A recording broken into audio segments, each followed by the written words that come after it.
Hi everyone, welcome back to my channel. आज हम discuss करेंगे मुस्लिम लॉ के अंडर में डोवर के कॉन्सेप्ट को, यानी कि मेहर के कॉन्सेप्ट को हम डिस्कस करने वाले हैं। और ये जो मेहर का कॉन्सेप्ट है ये एलएलबी जो स्टूडेंट्स कर रहे हैं उनके लिए तो इम्पॉर्टेंट है ही, और जुडिशरी वालों के लिए भी इम्पॉर्टेंट है, क्योंकि most of the state judiciary's के जो एग्ज़ाम्स होते हैं उसमें मुस्लिम लॉ का एक सब्जेक्ट रहता है। तो अगर वो मेंस में आता है, मेंस में आपसे पूछ लेगा कि डोवर का क्या मतलब होता है, या डेफर्ड डोवर से आप क्या समझते हैं, प्रॉम्प्ट डोवर से आप क्या समझते हैं। तो इस वीडियो में मैंने आपको इनफ कंटेंट दिया है कि ये कंटेंट, ये वीडियो देखने के बाद आपके पास एक इनफ कंटेंट होगा अपने मेंस के एग्जाम को लिखने के लिए। तो अब हम देख लेते हैं कि क्या क्या जो कंडीशन है, कहां से ये डोवर का कॉन्सेप्ट अराइज हुआ है। कुरान पाक के अंदर चैप्टर 4 वर्स 4 के अंदर एक वर्स है जिसमें अल्लाह ताला कहते हैं कि शादी के दौरान औरत को उसका डोवर, उसका मेहर फ्रीली दे दो। ये जो है ये आदमियों से, मर्दों से ये बात कही जा रही है कि आप जो है औरत का डोवर अदा कर दें, उसको दे दें। अब ये जो मेहर है, मुस्लिम का डिटर्मिनेशन एक कंडीशन है एक वैलिड शादी के लिए। इस्लामिक लॉ के अंडर, यानी कि कुरान से जो कानून बना है, कुरान के कानून के अंदर ये एक कंडीशन है, डिटर्मिनेशन ऑफ मेहर। अब यहाँ पर जो है ये जो कॉन्सेप्ट है ये बहुत इंपॉर्टेंट है। अगर कोई भी मैरिज जो होती है वो एक मुस्लिम के अंडर में, जो है मुस्लिम लॉ के अंडर में कंडक्ट होती है, तो उसका ये एक इंपॉर्टेंट पार्ट रहेगा डोवर। नाउ इस्लामिक लॉ के अंडर में शादी करने के लिए 4 कंडीशन हैं, जिसमें पहला है प्रपोजल एक्सेप्टेंस, मतलब इजाब एंड कबूल। वर्ड मैंने लर्न कराया था पहली वीडियो में। जिन लोगों ने मैरिज की वीडियो नहीं देखी, वहाँ मैंने सारे जो वर्ड्स हैं, अरेबिक वर्ड्स हैं जिनका यूज़ किया जाता है, वो सब मैंने वहाँ डिस्कस किए हैं। तो प्रपोजल को इजाब एंड एक्सेप्टेंस को कबूल बोला जाता है। देन शादी के दौरान 2 गवाहों का होना ज़रूरी है। देन लड़की के गार्जियन का होना ज़रूरी है। और last and most important is determination of mehr. ये मेहर जो है इसका डिटरमाइन होना, इसको जो देना है ये बिल्कुल वैलिड हो जाएगी शादी, अगर यहाँ पर ये 4 कंडीशन जो है फुलफिल हो जाती है। अब इसके अलावा अगर आप टेंट लगवाएं ना लगवाएं कोई फर्क नहीं पड़ता है, अगर आप लोगों को इकट्ठा करें ना करें कोई फर्क नहीं पड़ता है। मेन जो बेसिक शर्तें हैं इस्लामिक लॉ के अंदर एक मुसलमान की शादी करने के लिए, वो ये 4 हैं। ये 4 शर्तें पूरी हो गई तो जो है इस्लामिकली एक शादी कंप्लीट हो जाती है। लॉ की नज़र में एक शादी जो है वैलिड पूरी हो जाती है। अब जरूर नहीं कि आप भीड़ करें या खाना खिलाएं लोगों को, उससे कोई मैटर नहीं है। अब यहां से अराइज होता है डोवर का कॉन्सेप्ट। इन शादी के लिए 4 शर्तों में से एक शर्त है मेहर। अब मेहर का मतलब लेते हैं। मेहर जो है ये एक टोकन ऑफ रिस्पेक्ट या एक गिफ्ट हो सकता है जो हस्बैंड अपनी वाइफ को देता है। कौन देता है? हस्बैंड देता है वाइफ को। यहाँ पर कोई भी दहेज जैसा कोई कॉन्सेप्ट नहीं है, और इस्लाम में दहेज जो है ये हाईली प्रोहिबिटेड है। अब चाहे आप उसे डायरेक्ट मांगे, चाहे उसे इशारे से मांगे, लेकिन ये जो दहेज का कॉन्सेप्ट है ये होली इसमें प्रोहिबिट है। और जो डोवर है ये देता है हस्बैंड अपनी वाइफ को ड्यूरिंग मैरिज। अब इसको डिसाइड कर लिया जाता है शादी से पहले। हस्बैंड के घर वाले और वाइफ के घर वाले बैठ के डिसाइड कर लेते हैं कि किस तरह से कितना मेहर जो है डिसाइड किया जाएगा। अब कई बार यहाँ से जो है थोड़ा सा जो है हमेशा कुछ ना कुछ कॉन्फ्लिक्ट रहा है। कुछ का मानना ये होता है कि जो डोवर है क्या ये ब्राइब मनी है, क्या मतलब कि क्या औरत को बेचा जा रहा है। तो कुछ स्कॉलर्स ने कहा कि ये एक टोकन ऑफ रिस्पेक्ट है, ब्राइब मनी नहीं है, मतलब जो है दुल्हन को खरीदा नहीं जा रहा है। अब पहला पॉइंट जो हमें ध्यान देने के लिए, अब कोई भी चीज़ जब हम खरीदते और बेचते हैं, कार, घर, कुछ भी, तो हम पैसा मालिक को देते हैं, उसको नहीं देंगे, गाड़ी को नहीं देंगे, मकान को नहीं देंगे, मालिक को देंगे। लेकिन जो इस्लामिक लॉ के अंडर में डोवर का कॉन्सेप्ट है, यहाँ पर जो मेहर है ये वाइफ को दिया जाता है, उसके गार्जियन को नहीं दिया जाता, उसके पेरेंट्स को नहीं दिया जाता है, जो लड़की है उसको दिया जाता है।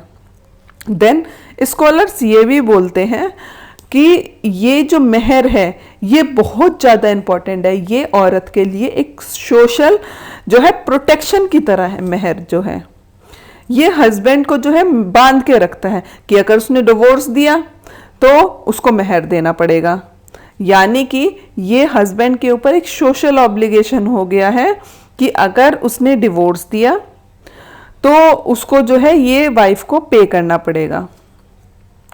अब इसको रीड कर लेते हैं, क्या कहता है। Mehr and dower is a sum debt become payable by the husband to the wife on marriage either by agreement between the parties और बाय ऑपरेशन ऑफ लॉ। अब ये कुछ भी हो सकता है, या तो टोकन हो सकता है, मतलब या तो गिफ्ट हो सकता है। एक हस्बैंड जो है अपनी वाइफ को होंडा सिटी कार गिफ्ट कर सकता है, एक हस्बैंड चाहे तो अपनी वाइफ को जो है कुरान गिफ्ट कर सकता है, कुछ भी हो सकता है। डोवर का जो है कोई ऐसा डिसाइड नहीं है कि ये जो है हमेशा पैसों में ही दिया जाएगा। एंड कुरान में चैप्टर 4 वर्स 4 में अल्लाह ने कहा है pay dower to women at the time of marriage, यानी कि शादी के वक्त औरत को उसका मेहर दे दो। ये अल्लाह ताला ने चैप्टर 4 वर्स 4 में कहा है। नेचर ऑफ डोवर, डोवर का क्या नेचर है। Dover is present form was introduced by Prophet Muhammad be peace upon him and made obligatory by him in case of every marriage, यानी कि जो प्रॉफिट मोहम्मद है उन्होंने ये जो है डोवर का जो कॉन्सेप्ट है ये सबसे पहले इंट्रोड्यूस किया था, क्योंकि आप लोगों को पता है वो मैसेंजर ऑफ गॉड है एंड लास्ट जो है वो प्रॉफिट रहे हैं अल्लाह के, और उन्होंने ऑब्लिगेटरी बनाया था। ये मैंडेटरी है, बहुत ज़्यादा ज़रूरी है एक शादी को कंप्लीट होने के लिए कि जो डोवर है वो लड़की को दे देना है। इंपॉर्टेंस ऑफ डोवर, अब डोवर की क्या क्या इंपॉर्टेंस है। इंपॉर्टेंस की बात करें, the reason of importance lie in the protection that it impart to wife against the arbitrary exercise of the power of divorce by the husband, यानी कि अब क्या कह रहा है ये कह रहा है, अब स्कॉलर्स ने बताया है कि ये जो मेहर है ये एक सोशल प्रोटेक्शन है, एक औरत के लिए बहुत ज़्यादा जो है इम्पॉर्टेंट है। मतलब ये जो मेहर है हस्बैंड को बांध के रखता है कि अगर उसने डिवोर्स दिया तो उसको मेहर की जो रकम है वो अपनी वाइफ को देनी पड़ेगी, ये उसका एक सोशल ऑब्लिगेशन है।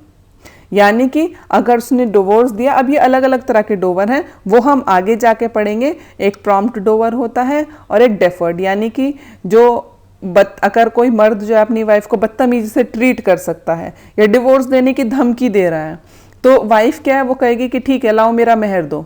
तो जो मेहर है ये कहीं ना कहीं आदमी को बांध के रखता है, उसको राइट टाइम करके रखता है कि वाइफ जो है वो डिमांड कर लेगी। तो ये जो है ये मेन इंपॉर्टेंस है डोवर की, जो स्कॉलर्स अपने पॉइंट में लिखते हैं। इन्होंने कहा कि डोवर जो है ये टोकन ऑफ रिस्पेक्ट है, ब्राइड मनी नहीं है, ब्राइड मनी ये बिल्कुल भी नहीं कंसीडर की जा सकती।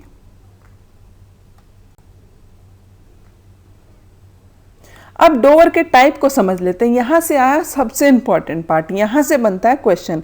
अब जो डोवर है ये दो तरह के बनते हैं, एक स्पेसिफाइड एंड एक कस्टमरी।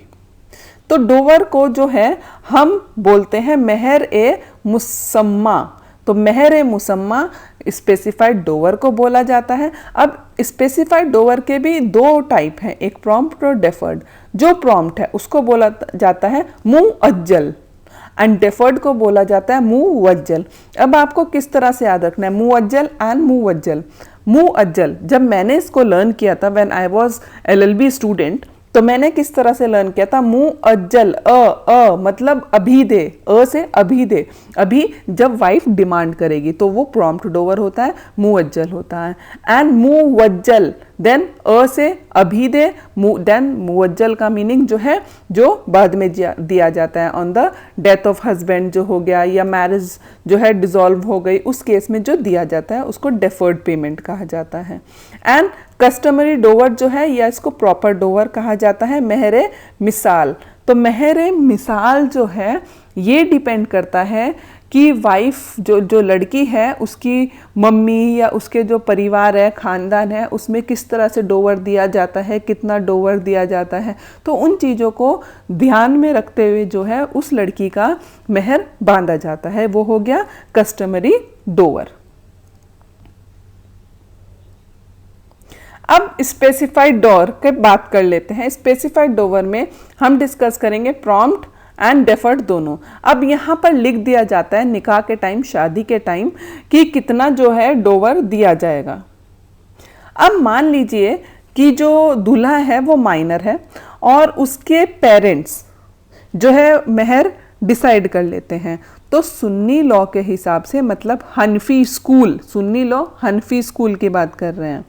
मुस्लिम लॉ के बारे में जो है हम ऑलरेडी डिस्कस कर चुके हैं। तो सुन्नी लॉ जो है वो हनफी स्कूल को फॉलो करता है। तो उसके अंदर अगर फादर मेहर को कॉन्ट्रैक्ट करते हैं तो फादर पर्सनली लायबल नहीं है उसको पे करने के लिए, लेकिन शिया लॉ के अंदर ऐसा नहीं है। अब जो है प्रॉम्प्ट डोवर यानी कि मुअज्जल मैंने आपको एक्सप्लेन किया था कि अभी दे, ऑन डिमांड, यानी कि वाइफ डिमांड कर रही है, paid on demand of wife. अब जो हस्बैंड है वो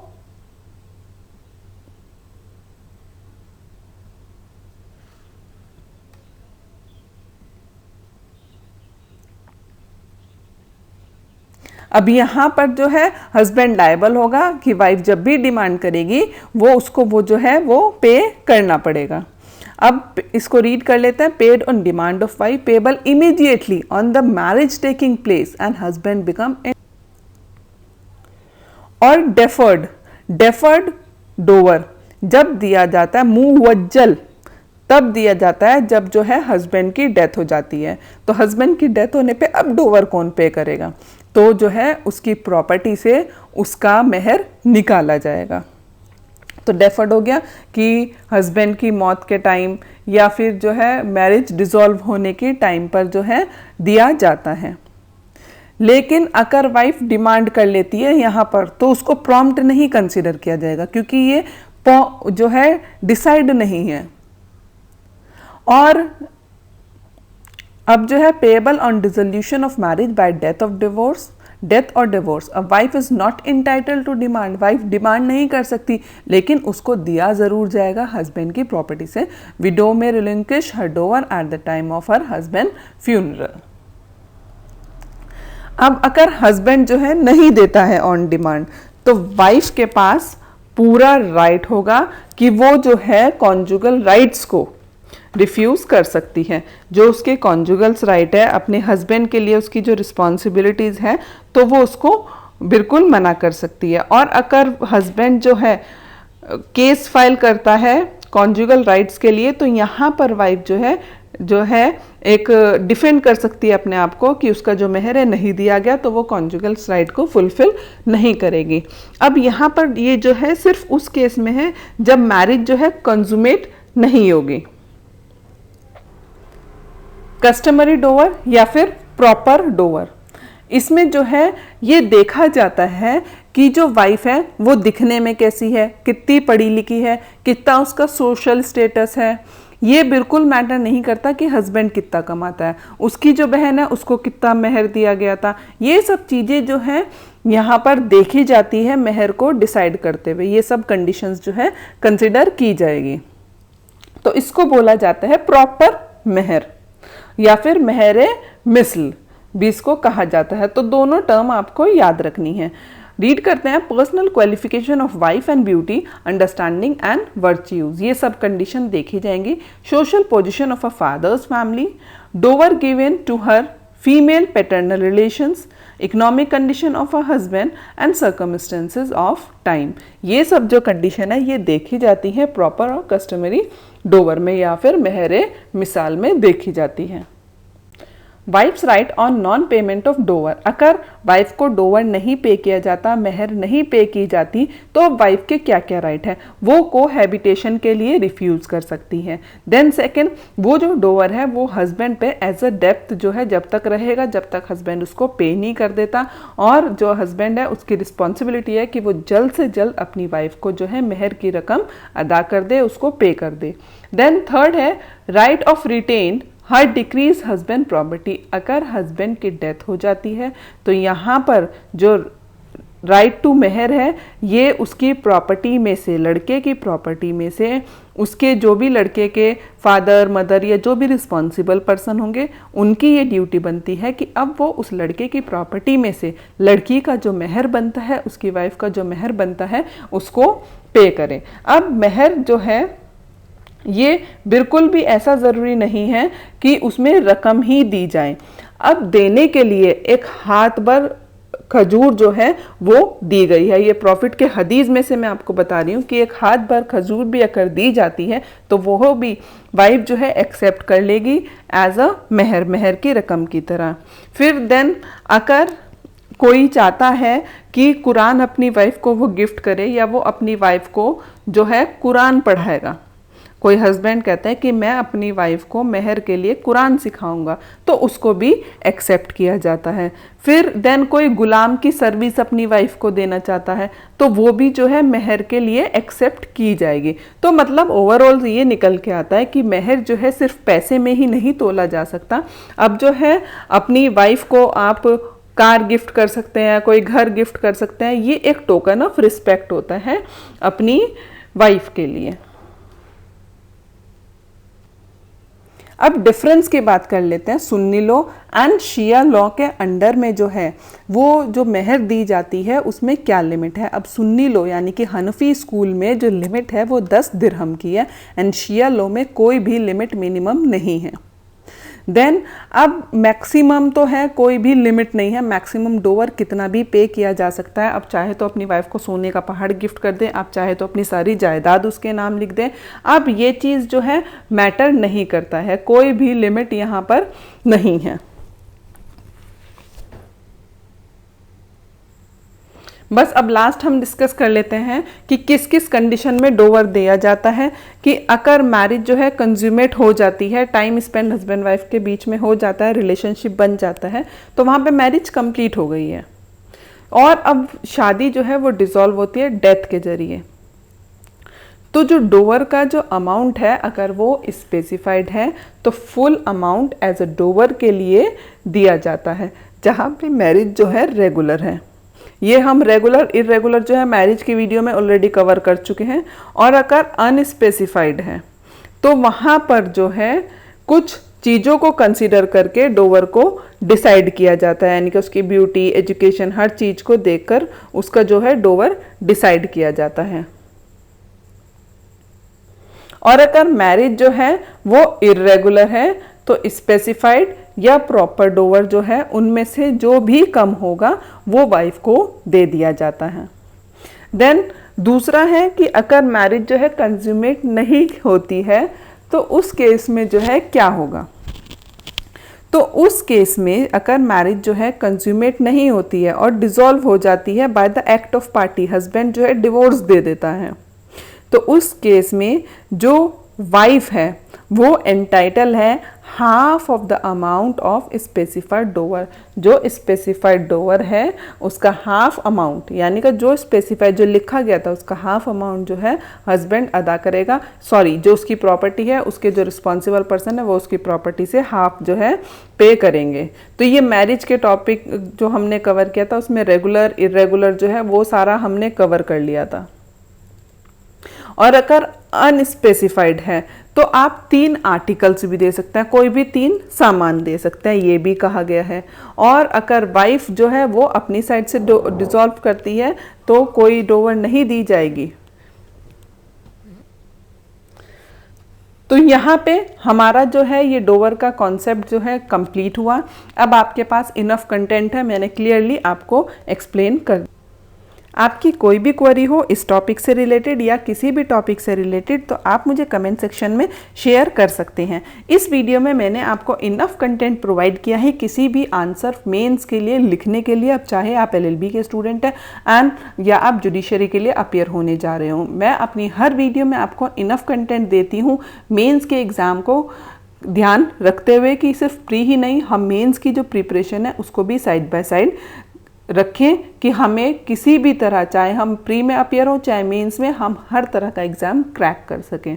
अब अगर वीडियो अच्छा लगा हो तो वीडियो को लाइक ज़रूर कर दिया करें और अपने फ्रेंड्स के साथ शेयर कर दीजिए जो लोग जुडिशरी की प्रिपरेशन कर रहे हैं, जो एलएलबी के स्टूडेंट्स हैं, कि वो लोग भी वीडियो से बेनिफिट उठा सकें, उन लोगों को भी ये जो टॉपिक है वो समझ आए। और चैनल को जो लोग नए हैं वो सब्सक्राइब कर लीजिए कि हर आने वाला वीडियो का नोटिफिकेशन उन तक पहुँचता रहे, किसी भी वीडियो का नोटिफिकेशन उनसे मिस ना हो। हम पढ़ाई को रेगुलर रखते हैं, हम कोई भी जो है दिन मिस नहीं करते हैं। And at last there is no substitute of hard work. मेहनत करिए, करते रहिए और एक दिन जो है सफलता आपके साथ होगी। Thank you.